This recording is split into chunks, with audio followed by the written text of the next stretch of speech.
Grazie al Signore per il prossimo cantico. Eu agradeço ao Senhor por È un'esperienza essa che ho provato personalmente. uma experiência que eu vivi na minha vida. Ogni cantico che scrivo lo vivo personalmente. E as canções que eu escrevo, eu vivo pessoalmente. È stato un periodo in cui stavo raffreddando nel cammino della fede Era um período em que eu estava me esfriando na fé. e non riuscivo più a stare in comunione con Dio, Não conseguia mais estar em comunhão com Deus. però andavo in chiesa, Eu ia à igreja, pregavo, orava, servivo il Signore, servia ao Senhor, ma il mio cuore si era raffreddato. mas o meu coração estava frio. E io ho cominciato a cercare il E Signore. ali eu comecei a procurar o Senhor. Credo che ognuno di noi dovrà guardarsi a periodi di tempo profondamente. Eu creio que cada um de nós, em determinado momento, devemos olhar para dentro de nós E mesmos vedere se siamo ancora nella fede con Dio e ver se realmente estamos ainda na fé com o Deus, siamo entrati in uno spirito religioso ou se estamos em um espírito che religioso non porta frutto al Signore. que não leva fruto ao Senhor. E ho cominciato a chiedere in preghiera l'aiuto di Dio E eu comecei a pedir em oração isso ao Senhor. e chiesi a Dio di risvegliare la mia E eu anima. pedi, Senhor, desperta minha alma.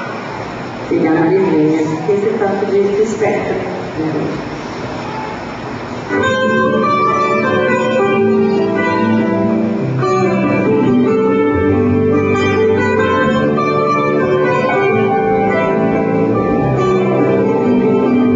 Avevo bisogno di un nuovo incontro con Dio, Precisava ter um novo encontro com un Deus. incontro di ritirare le mie mura, Precisava edificar os seus muros, di ritornare alle vigne de perdute, retornar as vidas perdidas, di ritornare alla missione di de Dio. retornar à visão de Deus.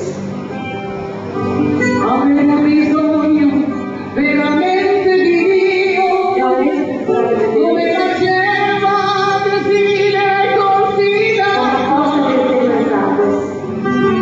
confida sulla vita, cerca la vita Assim como a sua. sua amiga procura o seu amigo. Avevo bisogno, Eu precisava. ma dovevo Mas cercare. eu deveria procurar. Avevo bisogno del mio Eu Signore, precisava do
que ela não conhecia Jesus. Ela era religiosa, mas não conhecia Cristo. E ela então tem uma vida natural no mundo. Alguém fala para ela de Jesus. Deus permite que ela está caminhando, até que chega um determinado momento, quando ela poderia experimentar do Cristo vivo. Meus queridos irmãos, o grande problema para a maioria das pessoas é não seguirem o Cristo vivo. Eu quero que você abra sua Bíblia em 1 Coríntios capítulo 15. São 58 versículos. Logicamente nós não poderemos falar em todos eles, mas eu quero pensar com vocês de que na ressurreição de Cristo, no Cristo vivo, está a certeza de um futuro melhor.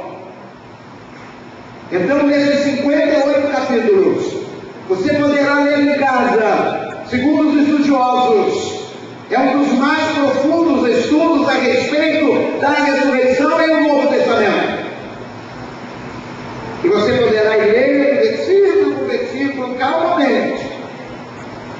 E logicamente, a cada vez que você ler este capítulo, você vai olhar para o futuro e vai verificar sempre um futuro bem melhor. Vou ler com os irmãos apenas a partir do versículo 12, alguns versículos. Ora, se está sendo pregado que Cristo ressuscitou dentre os mortos, como alguns de vocês estão dizendo que não existe ressurreição dos mortos. Se não há ressurreição dos mortos, Cristo não há ressurreição dos mortos, nem Cristo ressuscitou. E se Cristo não ressuscitou, é inútil a vossa aprovação, como também é inútil a fé que vocês têm. Aplique o Senhor a sua palavra ali nos nossos corações. Queridos irmãos, o cristianismo sem a morte de Cristo na cruz, sem a sua ressurreição, não tem sentido. Não tem sentido. Precisamos ter a convicção de que nós seguimos ao Cristo vivo e que se relaciona pessoalmente conosco. Eu ouvi, estava discutindo algo lá em Governador Valadares, o testemunho de um jovem. E ele dizia que o seu irmão havia convidado para estar na passagem do ano com ele, na igreja. Ele virou para o seu irmão e fez uma brincadeira com o irmão.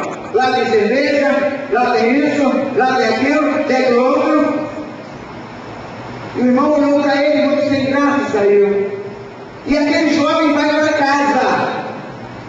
E chega em casa e ele começa a refletir naquilo que ele havia falado. E aí o Senhor começou a trabalhar no coração daquele jovem. E ele começou a pensar no que havia falado com o irmão. E o Senhor começa a falar no seu coração aquilo que o irmão já havia pregado para ele. E hoje estará um jovem obreiro na igreja Maranata. Irmãos, o Senhor se relaciona pessoalmente conosco. Ele está no nosso coração. Nós precisamos desenvolver um relacionamento assim com Cristo. Cristo vivo, Cristo que ressuscitou. Na ressurreição está a garantia da nossa redenção. Paulo diz: olha, eu recebi esse evangelho e prego para vocês que Cristo morreu, que ele foi sepultado e ele ressuscitou. Na ressurreição, a garantia da nossa redenção. O que foi que a irmã falou aqui agora há pouco? De que ela teve aquela experiência. E o Senhor falou para ela: confesse os seus pecados. E ela então confessa os seus pecados. Mas confessa os pecados não ao Padre. Ela confessa diretamente a Jesus.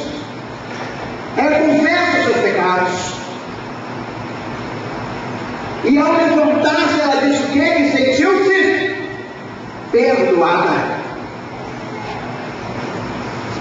A música que ela agora fala desse encontro desse Cristo vivo, né?